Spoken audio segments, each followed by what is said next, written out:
Je EU vse bližje postavitvi strateške bitcoin rezerve? Prvi pozivi so se že začeli. V drugih novicah pa tudi Majka je dobila končna navodila za uveljavitev, Tether se bori za obstoj na evropskem trgu in kaj lahko pričakujemo od Paula Atkinsa. Dobrodošli v Kriptopulzu tega tedna.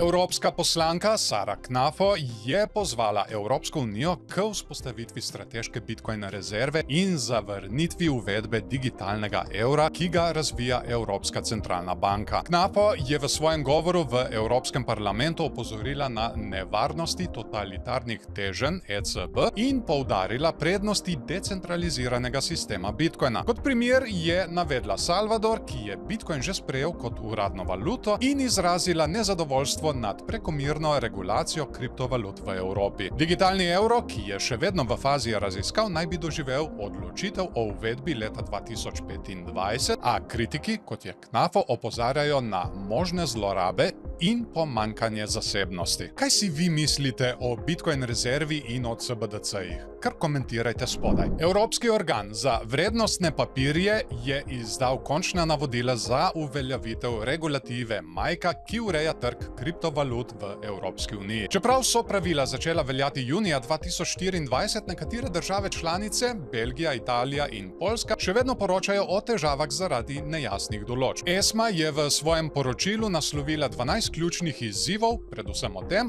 kako pravilno razvrščati različne vrste digitalnih sredstev. Poudarila je potrebo po poenotenju razlag med državami, da bi se izognili pravnim neskladnostim. Majka sicer prinaša večjo transparentnost na trg, a pomanjkanje praktičnih primerov v smernicah ostaja ovira za uveljavitev do konca leta. Zdaj smo res že na točki, ko bo Majka na polno operativna. Kakšne spremembe prinaša, si lahko ogledate v našem videu z Dejanom. Hej, če so ti naše novice do zdaj všeč, nam daj en všeček, komentiraj spodaj in ne se pozabiti naročiti na naš kanal, da ne zamudiš naslednje epizode. Tether, največji izdajatelj stabilnih kovancev, je vložil sredstva v malteško podjetje Stabler, ki razvija stabilne kovance v evrih, EURR in dolarjih, USDR. S tem želi Tether okrepiti svojo prisotnost na evropskem trgu stabilnih kovancev, ki ga ureja regulativa Majka. Stabler je znan po svoji usklajenosti z evropskimi pravili in trenutno upravlja stabilnim kovancem EURR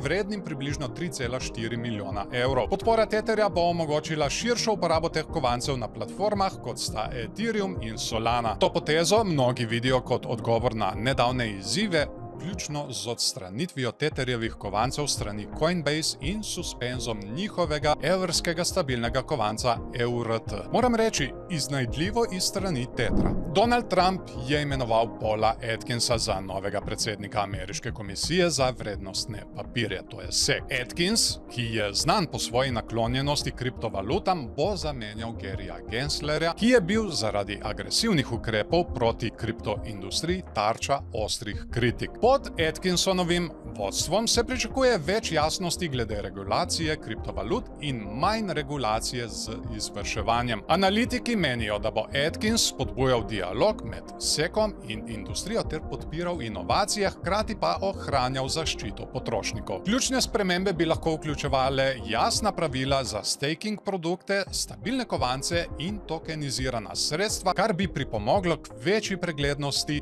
in zaupanju na ameriškem trgu kriptovalut. To bi znal biti kar bistveni preskok iz ene strani na drugo. Hvala vam za ogled in ne se nam pozabiti pridružiti v naslednji epizodi.